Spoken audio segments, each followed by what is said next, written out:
I'm here with my friend Kat. Hi. Who's an amazing yoga teacher here in New York City. And we're having a meal together. Actually, we're having a compassionate meal.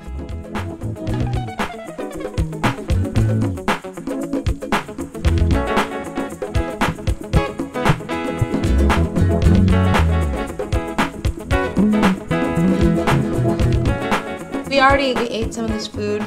Which was delicious. So good, right? I made sweet potato falafel and beets with a pomegranate molasses sauce and a nice little salad. And I'll link to the recipes. So Kat, Sure. Tell us a little bit more about what you do aside from just being a yoga teacher. So I teach yoga around Manhattan. I also travel and teach a lot, and I've been teaching now for a little under a decade, and I do a lot of teacher training. So I'll train and I'll mentor a lot of newer teachers.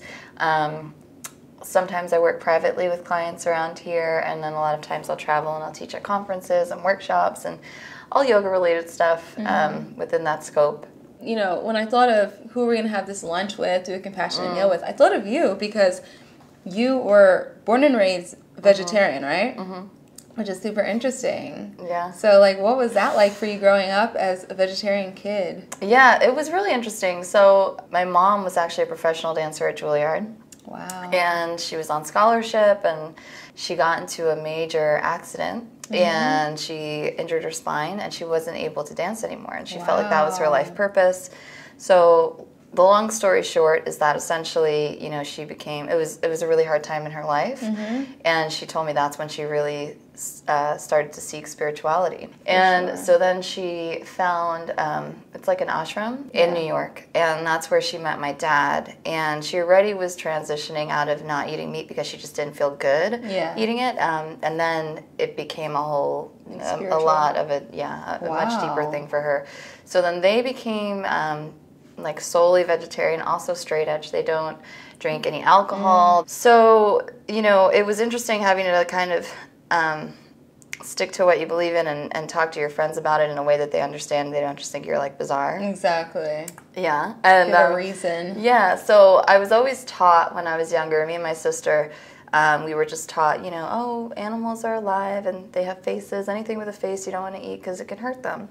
And I always resonated with that. And even going to Catholic school, I remember there was a lot of principles that I just didn't agree with, like certain things with animals not having souls. Right. And I loved animals since I was young. Like I had tons of pets that I had a cat that I got from outside. Like I loved animals. When I see meat, it's not something that looks appetizing to me because I've never tried it. So it's not palatable. Like I have no idea what that would even taste like. So I don't have the curiosity knowing everything that goes in behind, you know, what's on your plate. As a yoga teacher, I think the yoga community is very receptive and open to that. I wouldn't say that everyone is a vegetarian, but in yoga, we live by, it's like the ethical rules called the yamas and the niyamas. And the first and the most important is ahimsa, which is nonviolence. So generally, that could mean towards yourself, like non-harming in any way. Psychically. Physical. Self-talk. Not eating taking care of yourself. Food exactly. that hurts you. Exactly. But then it also translates to others, how we act in the world, what we eat, and I think what we eat is a big part in that.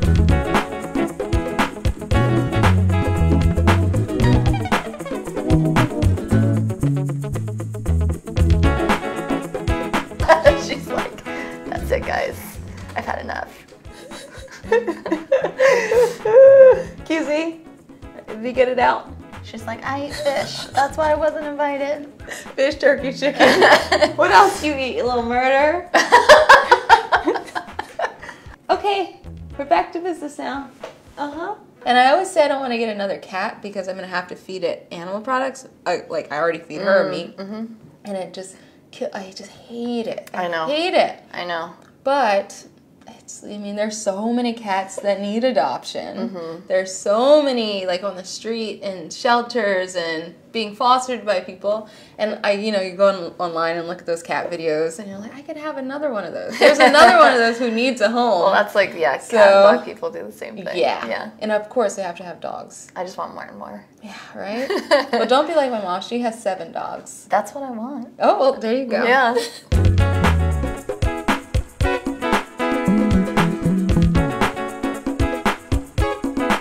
I wasn't raised vegetarian, but I was raised semi-vegetarian. Oh. So that means that we weren't vegetarian at all, but we ate fish and chicken, but no red meat. Cool. And like growing up, my friends, and us also being in the South, you know, there's always barbecues and things like that, and I never ate red meat. And my friends would give me a hard time and make fun of me and try to trick me also. You know what? Same thing, actually. I'm thinking that now. Trying to get you to, like, eat something. Yeah, like a hamburger. Yeah. Yeah. And it's so funny. My grandmother, when I was, I think, 4 or 5 years old, I think it was 4, she took me to McDonald's and bought me a Big Mac or whatever, yeah. Yeah, it was like a burger. And I was like, I can't eat that, Nana. And she's like, because she thought, like, I don't know, I guess it's the marketing. She just thought that little kids needed to eat McDonald's. Yeah. For their health. And so I refused. And I'm still proud of myself. I love that. To this day. I was 4 years old then. I love that. And she still tells that story also. I think when things are really well cooked and just fresh, you really appreciate it. And your palate changes as well. Yes. Yeah, I think the That's healthier a you good get, point. like, yeah, you'll appreciate, like, an apple. Yeah, I always know if I'm, like, doing well or not if I like an apple. Yeah. If I had too much ice cream and then I have an apple, I'm like, this is not sweet enough. It's gross, yeah. Someone told me, where was I? I was at something recently, and the person said this. It was a really profound but simple thing. They said that everything is an acquired taste. Absolutely. From like when you're a little baby or a child, you have to acquire a taste for whether it be McDonald's, Oreos, kale, beeps, anything. Totally. So that means that you can always later acquire. Yeah. And like I noticed when I used to have such a sweet tooth. I noticed that as I eat less and less refined sugar, I have less of a sweet tooth. And I ate a piece of chocolate the other day, which is like the normal chocolate, inexpensive, not like super fancy or anything. And I just ate one piece and it was like too much. Way too sweet. Yeah, totally. It's way too sweet. Just from, it had been like 2 weeks of reducing my sugar intake. Absolutely. And that quickly I could tell a difference. Yeah, totally.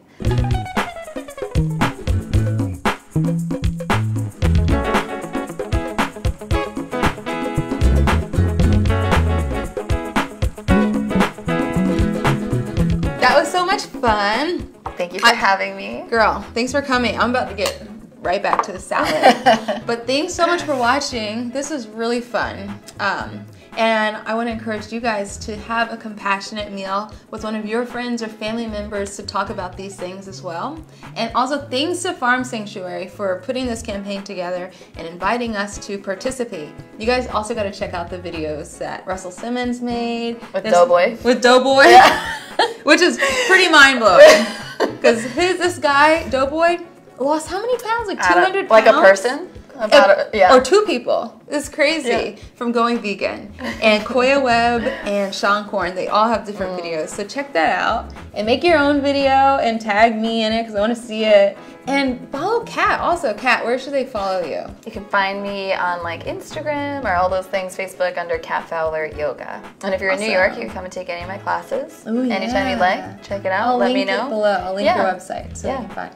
Awesome, guys. Thanks so much. Thank you for having me. Thank you. It was fantastic. The food's so good. Yum. Bye. See you later. See ya. She'll like sprint back and forth and then she'll stop. She's very sentimental.